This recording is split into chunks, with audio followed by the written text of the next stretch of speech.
ഒരു നാടിന്റെ പൈതൃകം വിളിച്ചോതുന്നതാണ് അവിടുത്തെ ചായക്കട. ചായക്കടകളാണ് സാധാരണയായി നാടിനെ പറ്റിയുള്ള മുഴുവൻ ചർച്ചയും നടക്കുന്ന ഇടം. അത്തരത്തിൽ കാസർഗോട്ട് സംസാരിക്കുന്ന നാടൻ ചായക്കട ശ്രദ്ധേയമാവുകയാണ്. ഇന്നു മുതൽ ഏപ്രിൽ 8 വരെ ഫിയസ്റ്റ പരപ്പ ഫെസ്റ്റിനോടനുബന്ധിച്ചാണ് പരപ്പ ടൗണിൽ പ്രചാരണ കമ്മിറ്റി ചായക്കട ഒരുക്കിയത്.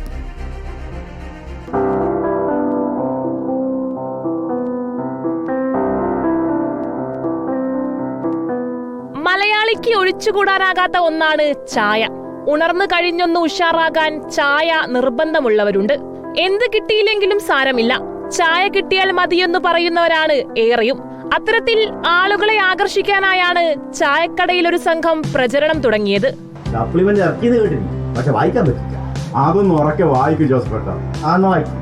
പരപ്പ സാംസ്കാരിക കൂട്ടായ്മ ഫിയസ്റ്റ പരപ്പ ഫെസ്റ്റ് 2025 മാർച്ച് 29 മുതൽ ഏപ്രിൽ 8 വരെ. അപ്പൊ കുറച്ച് ദിവസം ഉണ്ടല്ലോ പരിപാടി.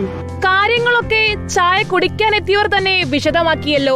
ഒരു ചായയും ചൂട് പരിപ്പുവടയും നുകർന്ന് അവരെങ്ങനെ നാടിന്റെ സാംസ്കാരിക കൂട്ടായ്മയുടെ നേതൃത്വത്തിൽ നടക്കുന്ന പരപ്പ ഫെസ്റ്റിനെ കുറിച്ച് പറയുന്നു. കേരളത്തിന്റെ ചരിത്രമെടുത്ത് പരിശോധിച്ചാൽ നാട്ടുകാര് ഗ്രാമീണര് ഒത്തുചേർന്നിരുന്ന് സൗഹൃദങ്ങൾ പങ്കുവെക്കുകയും അവരുടെ കൊച്ചു കൊച്ചു വർത്തമാനങ്ങൾ പരസ്പരം അയവിറക്കുകയും ചെയ്യുന്നത് പുതിയ അനുഭവമല്ല.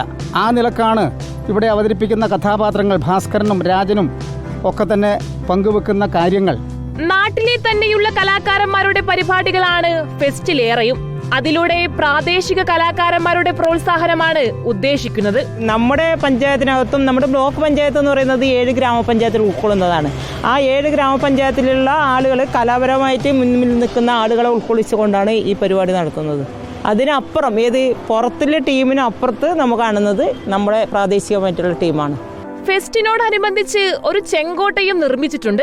ഏറെ നാളത്തെ അധ്വാനത്തിനൊടുവിലാണ് ചെങ്കോട്ടയുടെ നിർമ്മാണം പൂർത്തിയായതെന്ന് ശില്പിയും വ്യക്തമാക്കി. ഇതിന്റെ സംഘാടകരാണ് പറഞ്ഞത് നമുക്കൊരു ചെങ്കോട്ട ചെയ്യണം എന്നുള്ളത്. ആ ചെങ്കോട്ടേന്റെ ഡിസൈനാണ് നമ്മൾ ചെയ്തുകൊണ്ടിരിക്കുന്നത്. ഒത്തിരി പേരുടെ പരിശ്രമ ഫലമായിട്ടാണ് ചെങ്കോട്ട ഇതാകുന്നത്. നമ്മൾ ഇത് പൂർത്തീകരിച്ചുകൊണ്ടിരിക്കുന്നു. മലയോര മേഖലയായ പരപ്പയിൽ ആദ്യമായിട്ടാണ് ഫെസ്റ്റിന് വേദി ഒരുങ്ങുന്നത്. കുട്ടികൾക്കും മുതിർന്നവർക്കും നവ്യാനുഭവങ്ങൾ സമ്മാനിക്കുന്ന ഒട്ടേറെ കാഴ്ചകളാണ് അണിയറയിൽ. Reporter Archana Raveendran, in reporter, Kasaragod.